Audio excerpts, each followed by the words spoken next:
Hello and welcome to our podcast today. I'm the General Manager of Skelmersdale Laboratory. My name's Andy Smith. Our Skelmersdale Laboratory includes a certification team, which is roughly what we're going to be speaking around today. We're here with Simon Barracliff, who is our Senior Technical Specialist, and we're here to talk about Nrtl certification. So just put things into context, when we're talking about Nrtl certification, what we're talking about is certification for North America, which is issued by a nationally recognised test laboratory, hence Nrtl. So Simon, I saw your LinkedIn post a few days ago about Element's Nrtl. What is it that's so exciting about this? It's a combination of a lot of work. I think that's the thing. It's a really nice thing to have achieved something. A lot of collaborative effort between the UK certification team and my colleagues in Element Irvine in California. So I've been working on this for a few years. It's not a quick process, and to be able now to offer within Element our own, North American, Canada and the US certification scheme is a huge achievement. I know many of our customers want that. They want the ability to come to us and just get a one-stop service, all within our own control, and we'll be able to do that now going forward. So that's been really good. Yeah. It's an interesting add-on. But what are the most important aspects of Nrtl certification?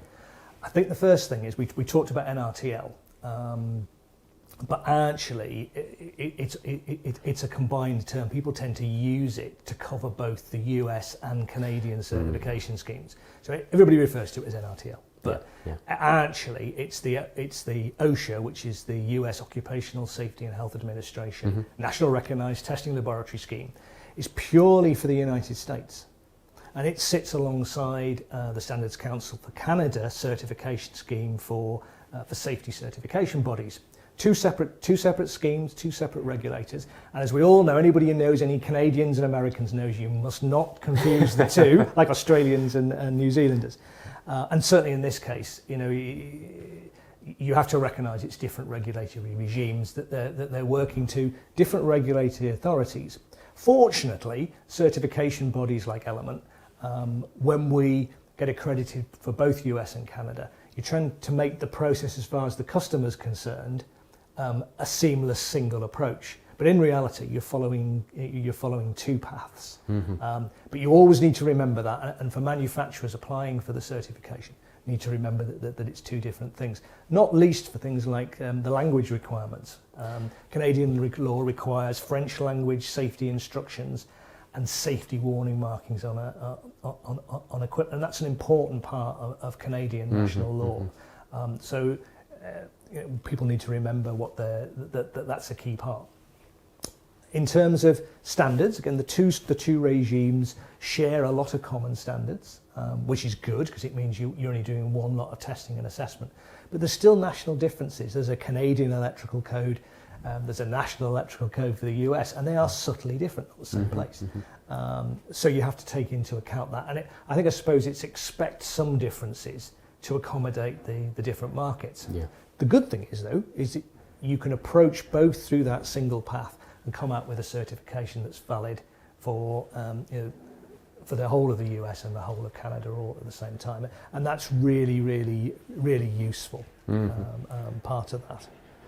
And then, in terms of the testing and the product assessment, I think you'll be very familiar from that. If you've used the CB scheme or the IECX scheme, it's the same sort of very routine, regulated process, collecting data, testing products. I think fairly familiar. And in fact, both schemes recognise IEC and IECX as a core part of acceptance of that. So it's a good start. But you get to the big difference, I think, with for the US and Canada, is to do with component approvals. Yes, yeah. Different to what we do in Europe. Definitely. So what's the issue? So, you're based in Europe and you've got your products and you want to get into the North American market. and you don't have components. I mean, I guess the issue really is that those components that you're buying off the shelf might not have approval for the US and Canada. So what do you do? I think it's about getting some awareness of what the standards are to evolve. It's recognising that even if it's a harmonised, an IEC-based standard that they're using for the US and Canada, you have to look at the national differences. And the national differences then include great long lists of US and Canadian standards that apply to things like switches, safety critical resistors, safety critical capacitors, wiring, plastics materials. They all become mandatory application into these standards. A lot of the national differences will say compliance with UL 157 or whatever it is required, and that's not in what we would do for the EU, for example, whereby we'd look for a CE marked or CE approved part, perhaps, or for IECX you look for an IEC or an ATEX approved part, perhaps, to help you get through. Well, as soon as you go into the US and Canada, you're looking for the US market a US approved component, which will be a marked and certified device, and a Canadian approved component. Mark. Might be the same thing if you're lucky, and it quite commonly is. And then that becomes your benchmark then for that component approval. Now, it may be, as you say, that that's not the same component as the one you used for Europe and the rest of the world.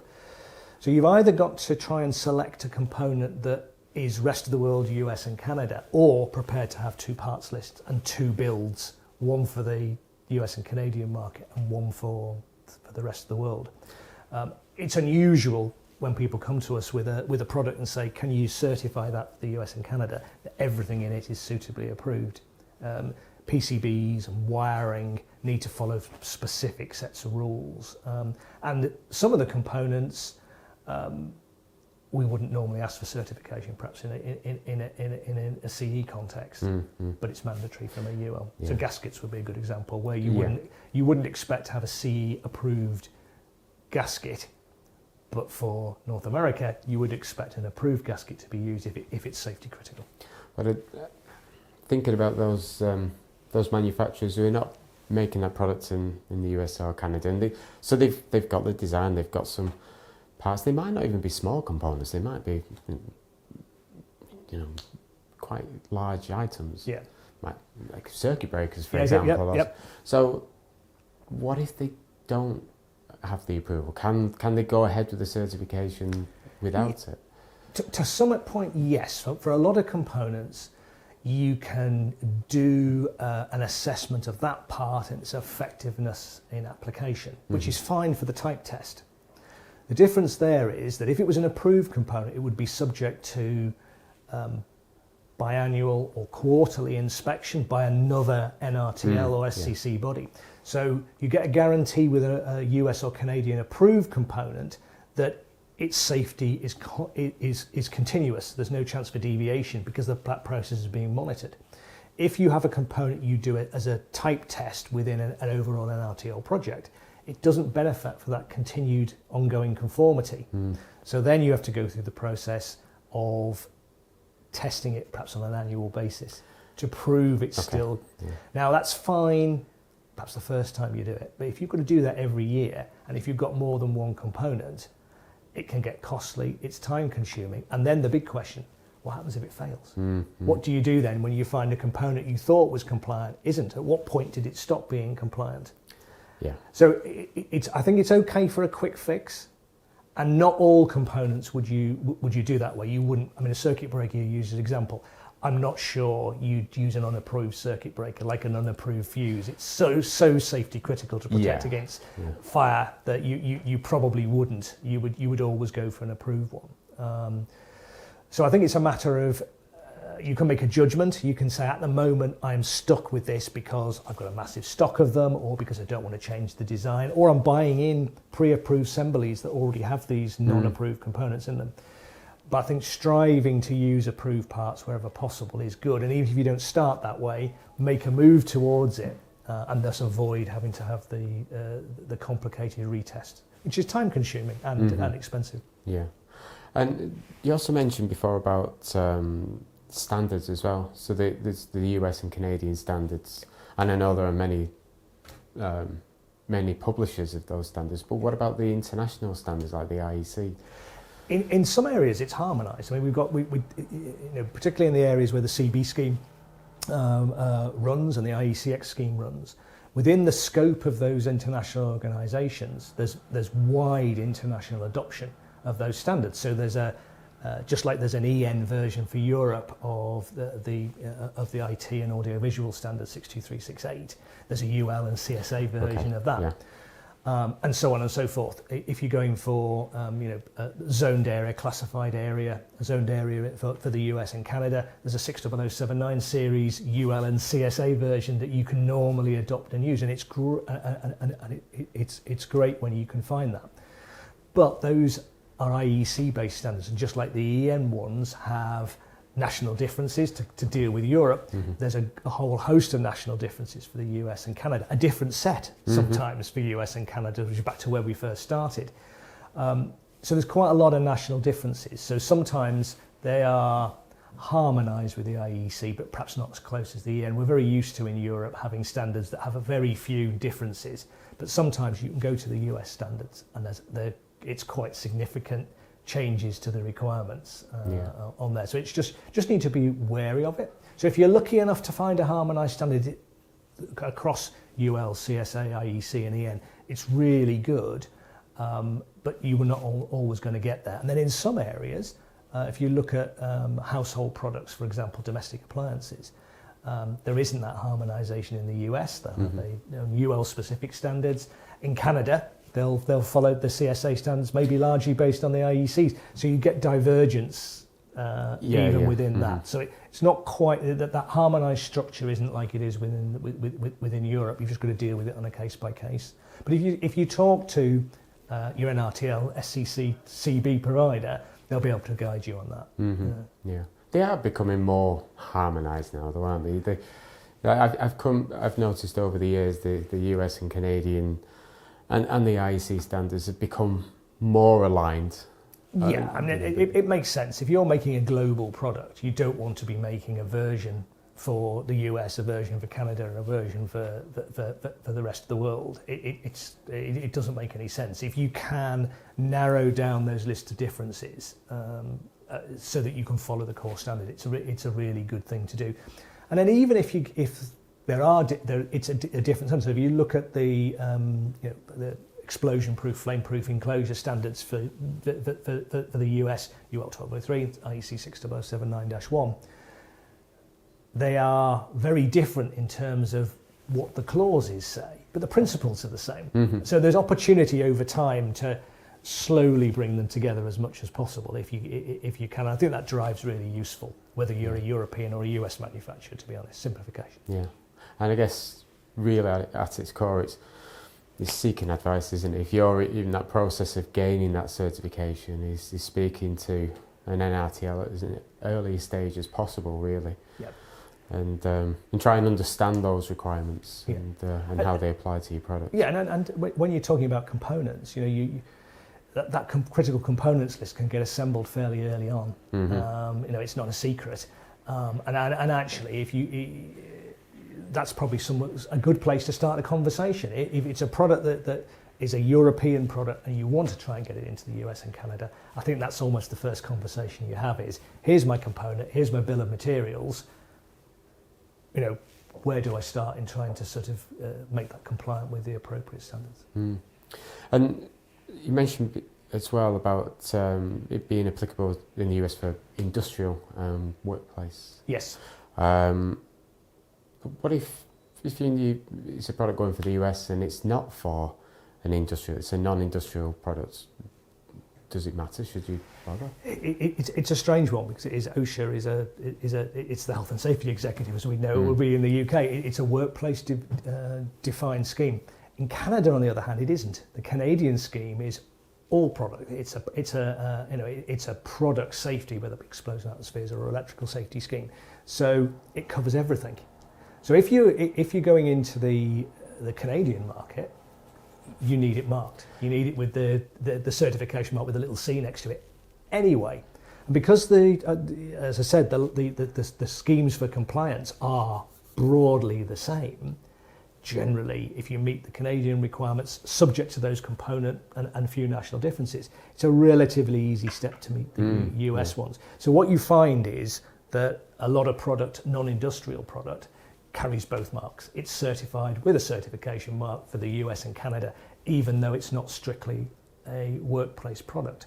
I think there's also areas as well. You know, if you're making domestic washing machines, or it's a domestic product, but a lot of IT equipment, audiovisual equipment, could be being used in the workplace, or it could be used in the home, and there's a crossover between the two. Yeah, true. In which case, you're going to need it for Canada anyway. You're already looking at it from a CB scheme for the rest of the world. You may as well go for the US while you're there, and it serves to help you mitigate those other liabilities. Because just because there's no workplace regulations on a product, your retailers, your distributors, the manufacturers themselves have liabilities, you know, product liability. They could be sued for something catching fire or electrocuting you. And you need to mitigate that.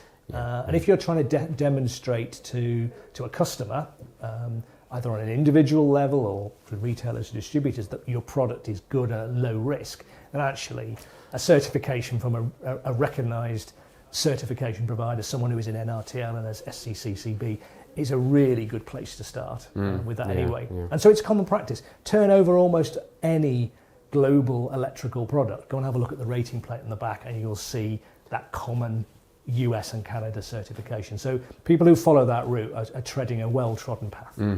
Yeah. So with the Element mark now, how can we help manufacturers in the future? What is it that we'll be able to do for them? Well, we've been able to offer certification marks for US and Canada for a very long time through partners, and that's been great. Now, though, it's all under one roof. We've got the ability to have full control over that process. It obviously de-risks. Whenever you're using a third party, there's an opportunity for that third party to go, oh, okay, I would do something differently, and a potential for questions and perhaps time constraints. Now it's all within our own control.